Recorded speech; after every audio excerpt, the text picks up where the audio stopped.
नमस्कार दोस्तों, मैं रोशन कुमार और आप देख रहे हैं यूट्यूब चैनल दृष्टि एजुकेशन पे। हमने पिछले वीडियो में बात किया था दोस्तों कुछ जैसे समय की शुरुआत से जो क्लास 11 का पहला चैप्टर है, हम इसमें बात किए थे कि जो मानव है, जो प्राचीन मानव है, प्रारंभिक मानव है, उसको किस किस भाग में डिवाइड किया गया, किस किस श्रृंखलाओं में विभाजन किया गया है, उसके बारे में हमने पढ़ा था। इसमें से हमने देखा कि पैरामिड्स जो थे वो एस्ट्रेलोपिथिकस जो थे, और उसमें होमोनाइड था, होमोनिड था और होमो, वो आगे चल के 3 भागों में बट गए। इसमें से हम इसको पढ़े थे, डिवाइड किए थे। अगर इसको आपने पिछला वीडियो नहीं देखा है, एक बार जाकर डिस्क्रिप्शन लिंक दिया हुआ है, आप जाकर पिछला वीडियो देख लीजिए ताकि आपको इस चैप्टर को अच्छे समझ में आए। और दोस्तों, आप इस चैनल पे नए हैं तो सब्सक्राइब कर दीजिए और बेल आइकन भी दबा दीजिएगा और ऑल पे सिलेक्ट कर दीजिएगा और इस वीडियो को लाइक कीजिए और शेयर कर दीजिएगा। चलिए दोस्तों, आज का वीडियो शुरू करते हैं, जो कि है समय की शुरुआत से। चलिए दोस्तों, पिछले क्लास में हम पढ़े थे, बात किए थे कि समय की शुरुआत विभाजन किया गया, जिसमें से हम लास्ट में बताए थे कि आधुनिक मानव, जो कि होमो सेपियंस को हम कहते हैं, और आदिकालीन मानव, जो कि होमोनाइड, होमोनिड को कहते हैं। भाई सबसे पहला दोस्तों, कि सबसे पहले मानव कौन था जो हमारे तरह से दिखने वाला था? हमने बताया था कि सबसे पहला मानव जो था वो था होमोनिड, जो था होमोनिड। दोस्तों, जो आधुनिक मानव है यानी कि होमो सेपियंस है, वो होमोनिड से ही निकल करके परिवर्तन होकर के हम आए हैं। आधुनिक मानव मतलब कि आज जो वर्तमान में हम हैं उसको आधुनिक मानव बोलते हैं। दोस्तों, आधुनिक मानव होमोनिड से ही निकल गया है। सबसे पहले हम होमोनिड के बारे में पढ़ेंगे, यानी कि आदिकालीन मानव के बारे में हम पढ़ेंगे। तो आदिकालीन मानव के इतिहास के बारे में पहले जानने की कोशिश करेंगे। अब इतिहास, उसके जानने का क्या, आप कैसे जान सकते हैं, इसको हम देखेंगे। दोस्तों, आदिकालीन मानव को इतिहास की जानकारी प्राप्त करने के लिए 3 पहलू हैं, जो कि निम्नलिखित है। हम आपको बोर्ड पे दिखाते हैं कौन कौन है। पहला पहलू है जीवाश्म। पहला पहलू है जीवाश्म और दूसरा पत्थरों का औजार। पत्थरों का औजार। और जो तीसरा है गुफाओं में बने चित्रकारियां।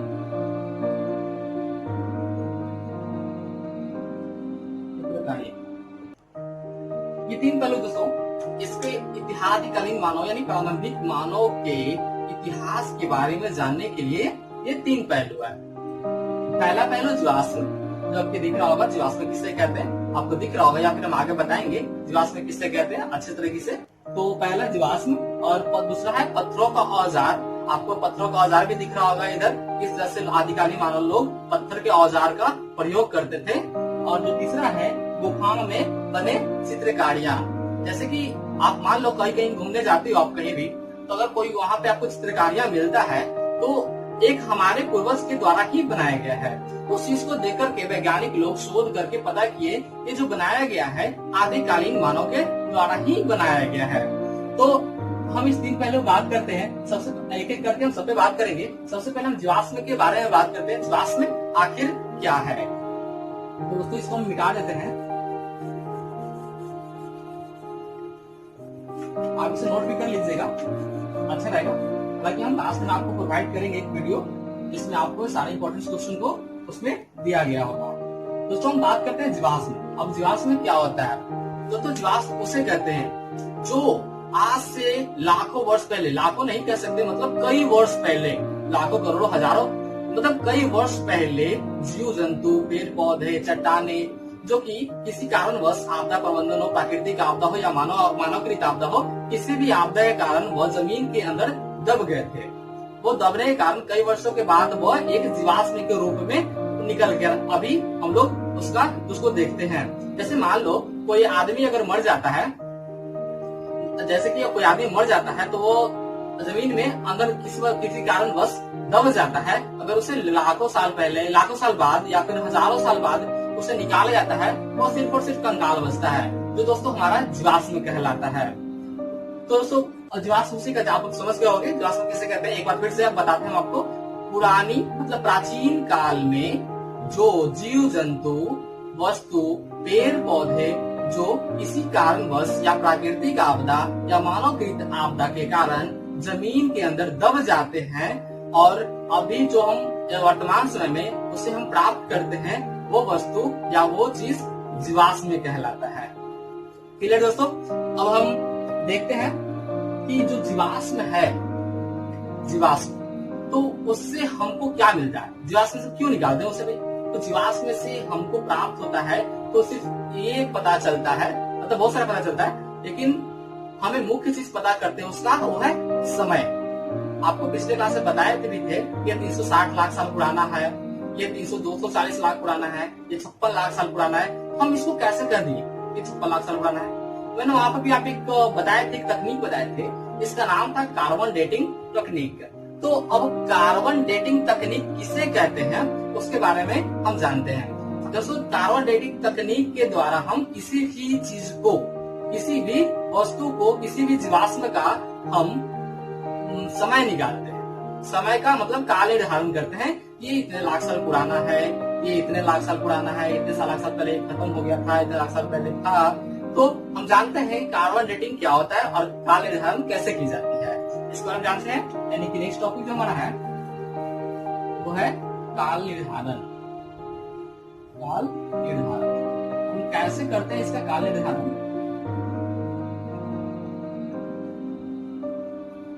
कैसे करते हैं इसका काल निर्धारण हम लोग देखते हैं।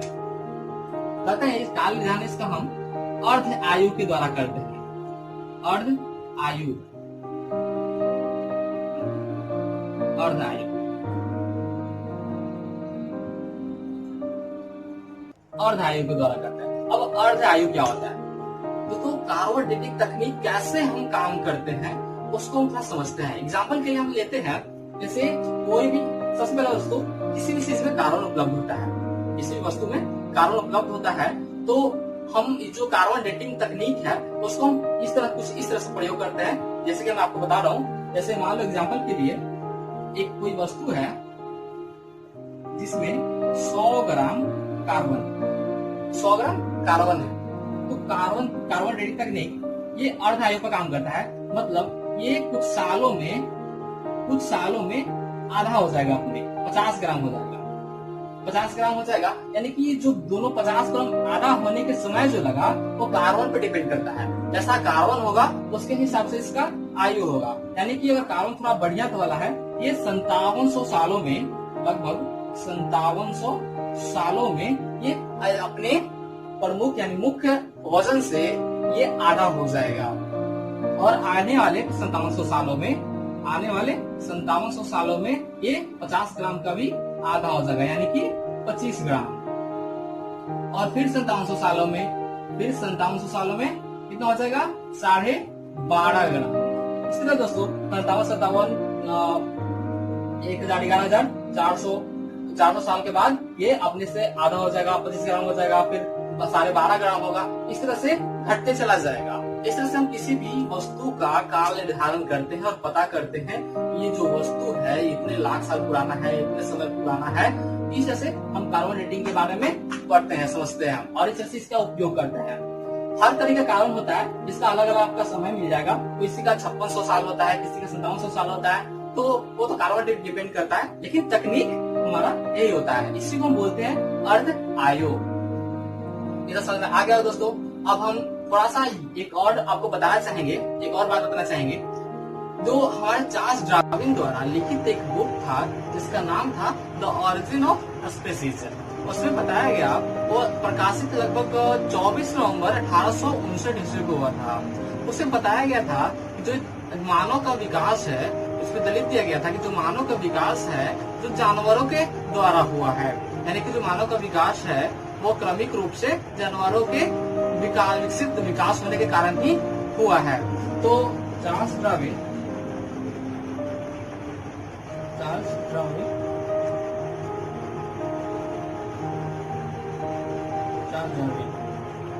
जो कि इनका पुस्तक बुक जो था उसका नाम था द ऑरिजिन ऑफ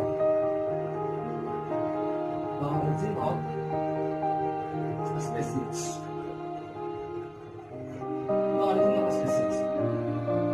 उनका बुक का नाम था और ये पब्लिश हुआ था 24 नवंबर 1859 ईस्वी को ये पब्लिश हुआ था। इसमें यही लिख दिया गया था कि जो मानव का विकास है वो जानवरों के द्वारा हुआ है। अब दोस्तों हम अब चलते, सबसे मैंने बताया था पिछले वीडियो में बताया था कि जो सबसे पहला मानव है वो है होमोनिड। अब होमोनिड, तो अब उसके बारे में पढ़ते कि इसके होमोनिड और होमोनॉइड क्या है और इसके क्या अंतर है, इसमें क्या विशेषता है, उसको पढ़ते हैं। अब हम पहले पढ़ते हैं इसकी विशेषताएं क्या क्या है। लेकिन जो होमोनॉइड है और होमोनिड है, जो कि सबसे पहला मानव है, वो उसकी विशेषताएं क्या क्या है उसके बारे में हम पढ़ते हैं।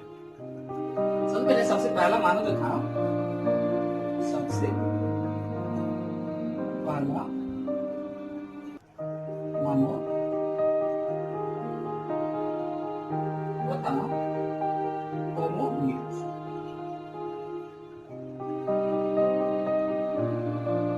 हम देखेंगे कि होमोनॉइड और होमोनिड में क्या क्या विशेषताएं हैं। तो दोस्तों ये है हमारी होमोनॉइड और होमोनिड की विशेषताएं। तो इसको बारी बारी से हम देखते हैं। पहला है होमोनॉइड की विशेषताएं, जिसको हम पहला देखते हैं। यह बंदरों से थोड़ा भिन्न है। ये जो होमोनॉइड का जो पहला विशेषता है वो बंदरों से भिन्न, मतलब जो बंदर आजकल के जो बंदर आधुनिक बंदर है उससे थोड़ा सा भिन्न हुआ करता, अलग हुआ करते थे। और जो दूसरा है, अलग होने का कारण मतलब उनका खोपड़ी कुछ अलग था आजकल के बंदरों से, और कुछ हाथ कुछ अलग था, पैर कुछ अलग था, और थोड़ा सा भिन्न हुआ करते थे। और दूसरा है इसके कुछ पूंछ बड़े नहीं होते थे।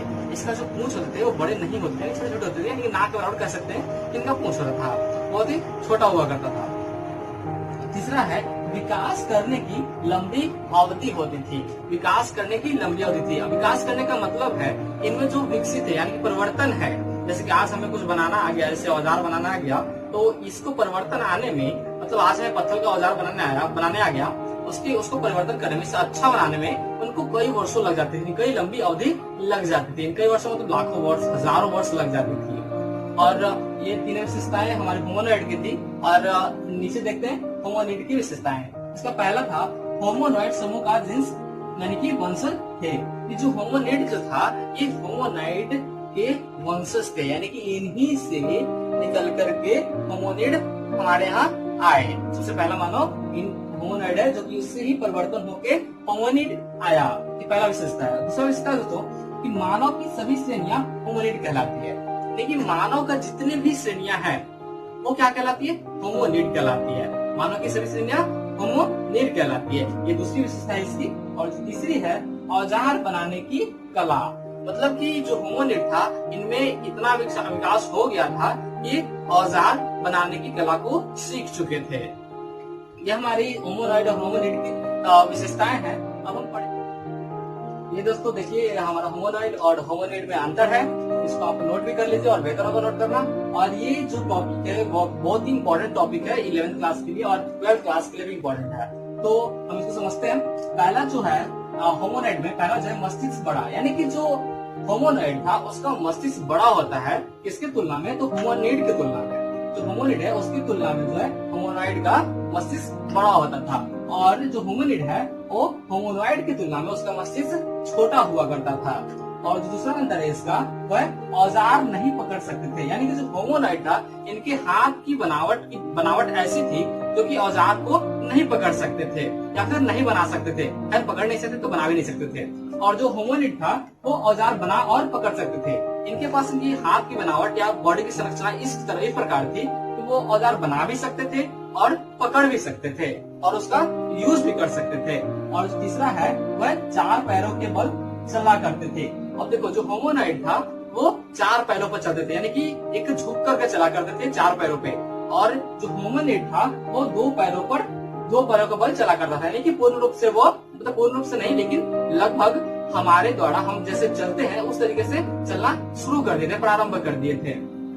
ये हमारा 3 अंतर है, इसमें से डिफरेंस है इन होमोनॉइड और होमोनिड में। आपको इसको नोट कर लेना ही और चाहिए क्योंकि बहुत इंपॉर्टेंट है इस चैप्टर के लिए, आपको नोट करना चाहिए। अब देखते हैं, अब एक और सवाल है आप लोगों से दोस्तों मैं बताऊंगा, लेकिन कि जो होमोनिड है और होमोनॉइड है वो पाया कहाँ गया? वो पाया कहाँ गया? सबसे इंपॉर्टेंट क्वेश्चन है, हर एग्जाम में पूछा गया, हर बार पूछा गया, ये पाया कहाँ गया और इसको हम सबसे पहला मानव ही क्यों बोला गया? इससे पहले एस्ट्रोलोपिथिकस भी था तो उसे क्यों नहीं बोले, और पैरामिड्स भी था तो हम उसे क्यों नहीं बोले? तो क्यों बोले इसको, हम इसके बारे में थोड़ा जानते हैं। Video pause out.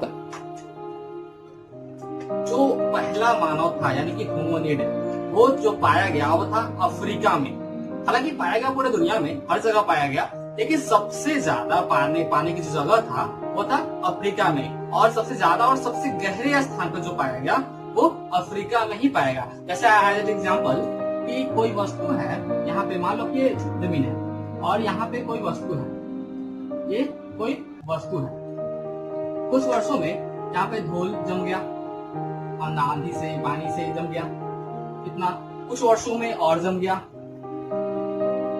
कुछ वर्षों में और जम गया, और इतना हो गया। अब जो यहाँ पे जो आदमी रहने आएगा, यानी कि जो आदमी यहाँ पे रहने आएगा वो तो यहाँ रहेगा, वो यहाँ रहेगा, और कुछ वर्षों में ये मर गया, वो भी इसके अंदर, कुछ वर्षों में, लाखों वर्षों में ये भी जम जाएगा। अब ये जो मिट्टी का परत है वो कुछ इतना हो गया। अब जो यहाँ जो व्यक्ति रहने आएंगे, जो ढूंढेंगे, वो गहराई इनका ये होगा, यानी कि अफ्रीका में, इसे अफ्रीका में सबसे गहरे और सबसे पुराना जीवाश्म हमको अफ्रीका में मिला। हालांकि पूरे देश में इसका जीवाश्म मिला, लेकिन सबसे गहरे और सबसे पुराना जीवाश्म होमोनिड का हमें अफ्रीका में ही मिला। चलिए दोस्तों, आपका नेक्स्ट टॉपिक है होमो। अब होमो क्या है? आपको पिछले क्लास में बताया था, जो कि होमोनिड का ही परिवर्तनशील श्रेणी है, जो कि है होमो।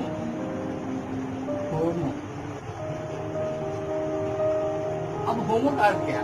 होमो का लैटिन वर्ड में, अगर लैटिन भाषा समझते हैं तो लैटिन वर्ड में इसको बोलते हैं आदमी।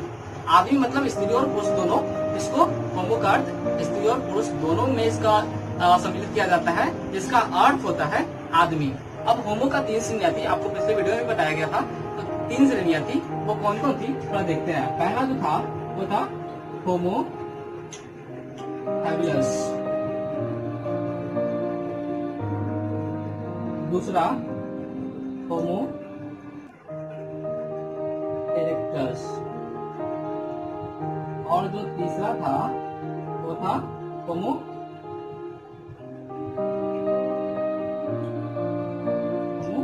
सेपियंस।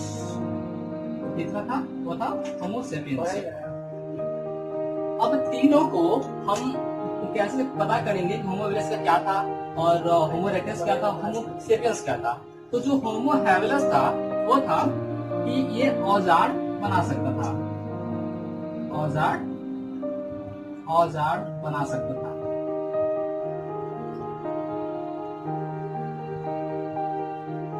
यानी कि ये औजार बनाने में सक्षम हो गया था, इतना परिवर्तन हो चुका था कि ये औजार बना सकता था। और जो दूसरा श्रेणी था इसका होमो इरेक्टस, ये जो था ये खड़े होकर के चल सकता था, यानी कि सीधे होकर के चल सकता था, एक वर्तमान मानव की तरह ये सीधे होकर खड़ा चल सकता था, सीधे होकर चल सकता था।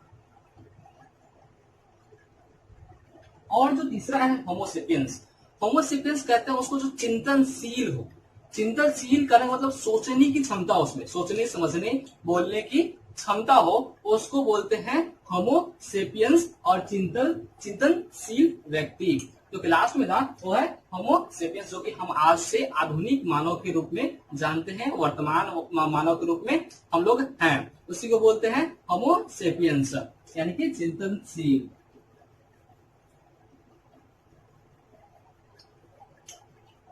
चिंतनशील, ये हमारा 3 था होमो श्रेणियां, होमो का श्रेणियां, जो कि हमारा खत्म हो गया। आप इसको नोट कर लीजिए, और ये इंपॉर्टेंट भी है, आपको नोट कर लेना चाहिए। और इसी साथ आज का वीडियो यहीं पे, आज का टॉपिक यहीं पे खत्म होता है। आपको नेक्स्ट वीडियो में बताया जाएगा कि जो आधुनिक मानव थे या फिर प्राचीन मानव थे, वो कैसे क्या खाना खाते थे, क्या कैसे शिकार करते थे, उनकी उत्पत्ति कहाँ से हुई, कैसे हुई, और कहाँ रहते थे, और कहाँ से कहाँ गए, और उनका असली जो अस्तित्व है और जहाँ उनका जन्म हुआ वो जगह क्या है, उसके बारे में पढ़ेंगे, जिसके लिए आपको नेक्स्ट वीडियो कल मिलेगा। तो इस वीडियो को आपको इस वीडियो अगर अच्छा लगता हो, थोड़ा भी अच्छा लगा होगा तो लाइक कर दीजिएगा। अगर आप इस चैनल पे नए होंगे तो सब्सक्राइब कर दीजिएगा और बेल आइकन को दबा दीजिएगा और ऑल पे सेलेक्ट कर लीजिएगा और इस वीडियो को अपने दोस्तों में शेयर भी कर दीजिएगा। आपको इस वीडियो को पूरा देखने के लिए शुक्रिया। तब तक के लिए आप मौज करो, फिर मिलते हैं अगले वीडियो में। धन्यवाद।